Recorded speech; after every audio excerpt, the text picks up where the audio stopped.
నిజాం నవాబుకు భారత భారత ప్రభుత్వం. ప్రభుత్వం.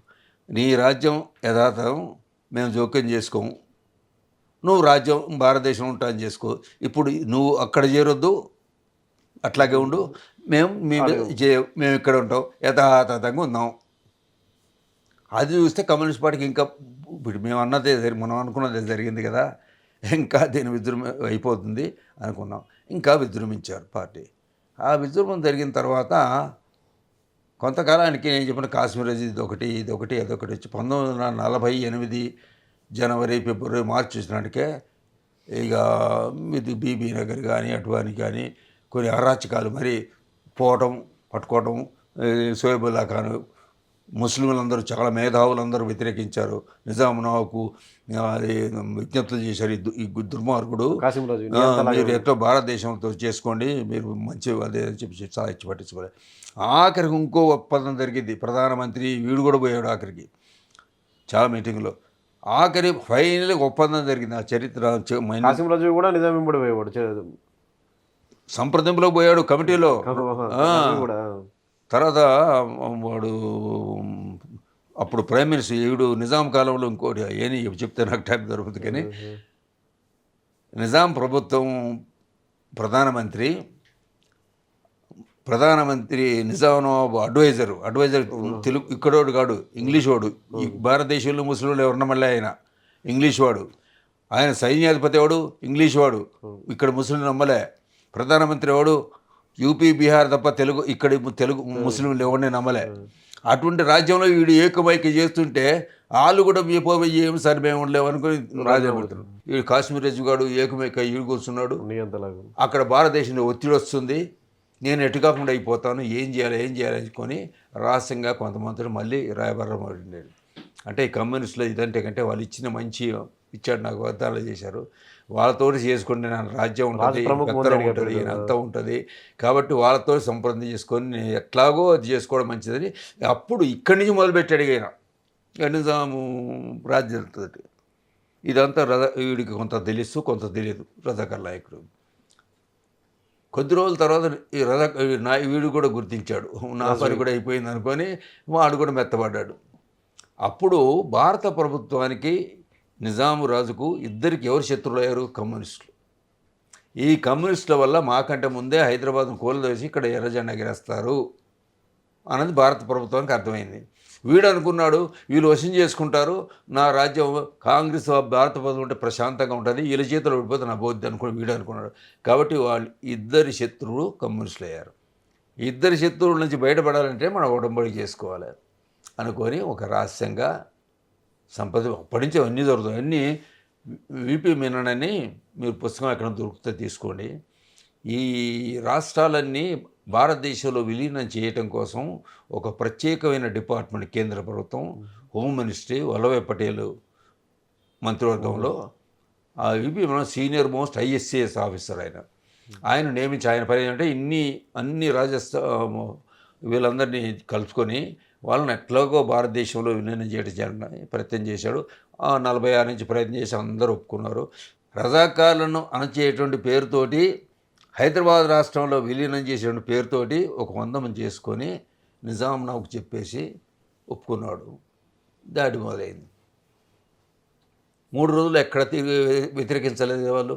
ఆపరేషన్ పోలు ఎవరు లేదు. తెలంగాణలో అస్సలు లేదు. అక్కడ నాందేళ్ళు ఎక్కడో కొద్ది రోజు ఒకరు చేశారు, 600-600 మంది 700 చచ్చిపోయారు. ఇంకెక్కడ లేదు కదా.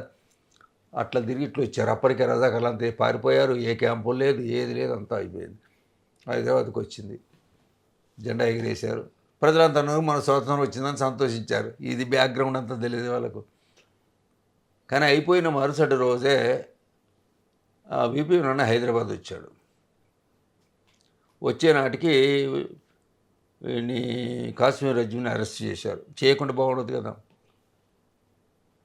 కాశ్మీర్ అరెస్ట్ చేసి మిలిటరీ క్యాంపులో, సికింద్రాబాద్ మిలిటరీ క్యాంపులో మంచి AC గదిలో అన్ని రకాలుగా చేసి పెట్టారు. వాడు ప్రైమ్ మినిస్టర్ని అరెస్ట్ చేసి రాజ్భవన్లో పెట్టారు. ఇక రాజ్యం ప్రభుత్వం అంటే చౌదరిని తీసుకొచ్చి మిలిటరీ గవర్నర్ అన్నారు, ప్రభుత్వం ఏర్పాటు చేశారు. వీడికి నిజాం నాకు తెలుసు తర్వాత ఏం జరగబోయేది. ఎందుకంటే ఒప్పందం ప్రకారం ఏంటంటే ఈ మిలిటరీ గవర్నర్ కొద్ది రోజుల తర్వాత కొద్దిగా అది చేసిన తర్వాత నువ్వే మాకు నాయకుడు. ఆ బీపీ మొన్న హైదరాబాద్ వచ్చి ఏం చెప్పాడంటే రాశాడు దాంట్లో, నేను హైదరాబాద్ పోయిన తర్వాత నేను పత్రికా ప్రకటనలు చెప్పాడు, హైదరాబాద్ రాష్ట్రం మీద ఆపరేషన్ ఫాలో చేయడానికి ఇది మిలిటరీది కాదు, ఇది పోలీస్ యాక్షన్ అన్నాడు. వచ్చింది మిలిటరీ కాబట్టి వచ్చిన వెంటనే ఇది చెప్పాడు, Kashmir I want to meet Congress Kashmir Reddy అన్నాడు. మిలిటరీ గవర్నర్ పోయిన తర్వాత తిరుమలకి తీసుకుపోయారు. మిలిటరీ క్యాంప్లో పోయిన తర్వాత జేఎన్ చౌదరిని వాళ్ళని చెప్పాడు, మీరెవరు రావద్దు, నేను ఉంటాను మాట్లాడతాను. మీరు ఒకడే లోపల పోయాడు. పోయి కైసా హై రాజ్వీ సాబ్, కైసా హై సబ్ ఠీక్ అని ఆయన నమస్కారం చేసుకున్నారు. ఆయన కూర్చున్నాడు సోఫాలో, ఈయన సోఫాలో కూర్చున్న తర్వాత how you feel, you have any problem అంటే నో నో నో అన్నాడు. You want any more facilities అంటే నో నో ఐఎమ్ కాసిం రాజుకి అంతటి మరి రాచమర్యాద అని చెప్పాడు. ఈయన అది రాసింది ఆయనే, పర్ఫెక్ట్ అని రాశాడు. అది మాట్లాడి ఇంకేమన్నా కావాలో చెప్పు అన్నాడు. ఆరగా మిలిటరీ క్యాబినెట్ పెట్టారు. తర్వాత ఇక్కడ వచ్చి చెంచలు కూడా మంచి గదిలో పెట్టేసారు, చేశారు. అది అయిపోయింది. తర్వాత నిజాం నవాబు అనుకున్నట్టు తన మంత్రివర్గం అనుకున్నాడు, కానీ కాకుండా వేలూరు మంత్రివర్గం పెట్టారు. పెట్టేసి నువ్వు రాజ్ ప్రముఖం అన్నారు. రాజ్ ప్రముఖం చేశాడు, సంతకం చేశాడు. అయితే ఇది వాస్తవ చరిత్ర. ఇక దాడి ఎవరి మీద ప్రారంభమైంది మరుసటి రోజు నుంచి 4వ తేదీ నుంచే అదే చెప్పాడు విపి మన. Though next job my general Chaudhary is other job is on the job అన్నాడు. అంటే కమ్యూనిస్టుల్ని నాశనం చేశాక క్యాంపులు అయినాయి, చిత్రహింసలు పెట్టారు, ఇది చేశారు. సెప్టెంబర్ 17 వరకు ఆపరేషన్ పోలో, ఆ తర్వాత నుంచి ఇదైంది. సరే అయిపోయిన తర్వాత దాడి మొదలైంది. చిత్రహింసలు పెడుతున్నారు, ప్రజలను కొడుతున్నారు, చూపెట్టమని నాయకులు చెప్పుకుంటున్నారు, దారి చెప్పమని, అన్నం పెట్టదని. దాంట్లో కొంతమంది రాజ్యం వచ్చింది, స్వతంత్రం వచ్చింది, తెలంగాణ అది కూడా మనకు భారతదేశంలో పోయింది, రాత్రికి సంతోషం ఉన్నా కూడా కమ్యూనిస్టుల మీద ఉన్న అభిమానం పోలే. కొంతమంది మిడిల్ క్లాస్ వాళ్ళు ఇంకెందుకులే మాకు పోరాటం అనుకున్నా గ్రామాల్లో ఎక్కువ అభిమానం పోలే.